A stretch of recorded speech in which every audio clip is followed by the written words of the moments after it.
Hai teman-teman, selamat datang lagi di channel aku, di channel Aaron Official, tempat berbagi informasi menarik tentang seputar informasi CPNS, P3K, dan honorer, serta informasi-informasi pengetahuan lainnya. Pada video kali ini, saya menyapa seluruh teman-teman pejuang CPNS, P3K, dan teman-teman tenaga honorer di seluruh tanah air. Nah, dalam informasi ini disampaikan bahwa pemerintah pastikan perangkat desa dan honorer tidak dapat THR.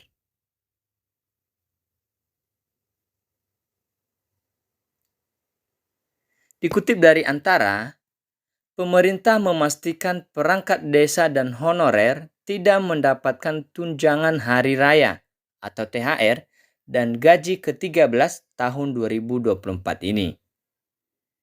Menteri Dalam Negeri Tito Karnavian menjelaskan perangkat desa termasuk kepala desa tidak termasuk aparatur sipil negara atau ASN sebagaimana yang diatur undang-undang.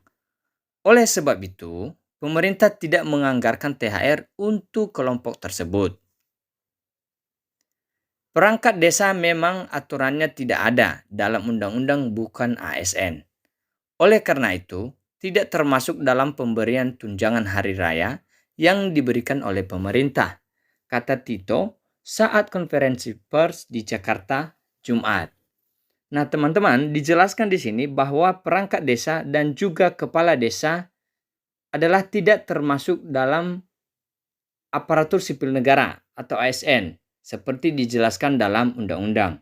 Nah, undang-undangnya di mana? Yaitu Undang-Undang Nomor 5 Tahun 2014.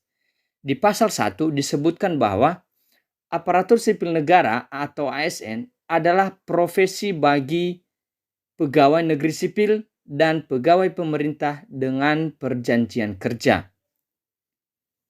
Jadi sudah jelas ya teman-teman. Terus kemudian di pasal 6 juga disebutkan pegawai ASN terdiri atas PNS dan kedua P3K. Jadi dalam undang-undang ini tidak disebutkan perangkat desa dan termasuk kepala desa dalam aparatur sipil negara. Namun berdasarkan pengalaman sebelumnya, perangkat desa menerima THR yang anggarannya diambil dari dana desa. Tito mengatakan ketentuan tersebut akan dibahas lebih lanjut bersama Asosiasi dan Menteri Keuangan Sri Mulyani Indrawati. Nanti akan kami bicarakan dengan asosiasi atau Menteri Keuangan.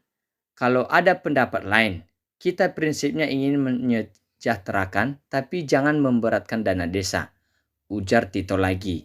Nah teman-teman, seperti di tahun sebelumnya bahwa perangkat desa itu dan termasuk kepala desa menerima tunjangan hari raya yang anggarannya itu diambil dari dana desa. Nah untuk kali ini Tito mengatakan bahwa ketentuan tersebut akan dibahas lebih lanjut lagi bersama Asosiasi Desa mungkin dan Menteri Keuangan Sri Mulyani. Begitu ya teman-teman ya. Menteri Pendayagunaan Aparatur Negara dan Reformasi Birokrasi Abdullah Azwar Anas menyatakan tenaga honorer juga tidak mendapatkan THR dan gaji ke-13 kecuali tenaga honorer yang telah diangkat menjadi pegawai pemerintah dengan perjanjian kerja atau P3K. Kami sampaikan honorer tidak dapat THR dan gaji ke-13, ujar Anas. Jadi teman-teman tenaga honorer di seluruh tanah air untuk tahun ini kita sabar dulu. Karena teman-teman tenaga honorer belum mendapat keberuntungan untuk mendapatkan THR dan gaji ke-13. Kecuali teman-teman tenaga honorer yang dari tahun sebelumnya telah diangkat menjadi P3K. Begitu ya. Pemerintah telah menerbitkan peraturan pemerintah atau PP nomor 14 tahun 2024 yang menetapkan aparatur sipil negara atau ASN menerima pencairan penuh tunjangan hari raya atau THR dan gaji ke-13 pada tahun ini. Secara rinci, komponen THR dan gaji ke-13 untuk ASN, pejabat TNI, Polri, terdiri dari gaji pokok sesuai nilai penghasilan per Maret 2024 untuk THR dan Mei 2024 untuk gaji ke-13. Tunjangan jabatan atau umum, tunjangan yang melekat pada gaji pokok atau tunjangan keluarga dan tunjangan pangan, serta 100% tunjangan kinerja bagi ASN pusat dan setingginya 100% untuk ASN daerah. Nah, di sini disebutkan teman-teman bahwa THR dan gaji ke-13 itu disesuaikan berdasarkan nilai penghasilan per bulan Maret ini tahun 2024 untuk THR dan pencairan gaji ke-13 dilakukan pada Mei 2024. Nah, teman-teman, ini ada beberapa versi lagi di mana untuk ASN pusat itu tunjangannya itu 100%. Sedangkan di daerah setinggi-tingginya 100% untuk ASN daerah. Nah, kenapa dikatakan di sini setingginya? Artinya disesuaikan, masih ada penyesuaian berdasarkan keuangan di daerah masing-masing. Jadi berbeda-beda di seluruh tanah air, berbeda-beda di setiap daerah karena mungkin disesuaikan berdasarkan keuangan daerah. Seperti itu ya.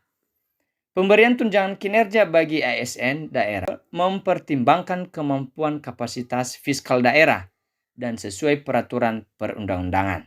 Nah, sudah jelas ya teman-teman bahwa pemberian tunjangan kinerja bagi ASN daerah itu mempertimbangkan kemampuan kapasitas fiskal daerah dan sesuai peraturan perundang-undangan. Sementara komponen THR dan gaji ke-13 untuk pensiun dan penerima pensiun diantaranya pensiun pokok, tunjangan keluarga, tunjangan pangan, dan tambahan penghasilan. Jadi teman-teman telah saya sampaikan di video sebelumnya bahwa pensiun akan juga menerima komponen THR dan gaji ke-13. Hanya saja ada beberapa perbedaan dengan teman-teman ASN, yaitu PNS dan P3K. Adapun bagi profesi guru dan dosen, komponen yang diterima 100% tunjangan profesi, tunjangan kehormatan profesor, dan tambahan penghasilan guru. Nah, ini ada yang unik lagi nih teman-teman. Untuk teman-teman guru dan dosen di seluruh tanah air bahwa akan menerima 100% tunjangan profesi, tunjangan kehormatan profesor, dan atau tambahan penghasilan guru. Pembayaran THR dilakukan paling cepat 10 hari kerja sebelum Hari Raya Idul Fitri. Dilanjutkan dengan pencairan setelah Lebaran bagi yang belum menerima pembayaran sebelum Hari Raya. Sedangkan pencairan gaji ke-13 dilakukan pada Juni 2024 dan dilanjutkan pencairan pada bulan berikutnya bagi yang belum menerima pembayaran. Nah, teman-teman, seperti yang sudah saya sampaikan di video sebelumnya, bahwa pembayaran THR itu akan dilakukan paling cepat 10 hari sebelum Hari Raya Idul Fitri. Nah, bersiap-siap ya teman-teman, jangan lupa cek rekeningnya masing-masing. Sedangkan pencairan gaji ke-13 itu dilakukan pada bulan Juni mendatang tahun 2024. Jadi perlu diketahui teman-teman bahwa THR dan gaji ke-13 tidak serentak dicairkan. Artinya berbeda bulan saja. Berbeda bulan saja pencairannya. Jadi teman-teman, seperti itulah informasi yang bisa saya sampaikan. Sampai jumpa di video berikutnya. Jangan lupa like, komen, dan subscribe. Dan terima kasih teman-teman semua.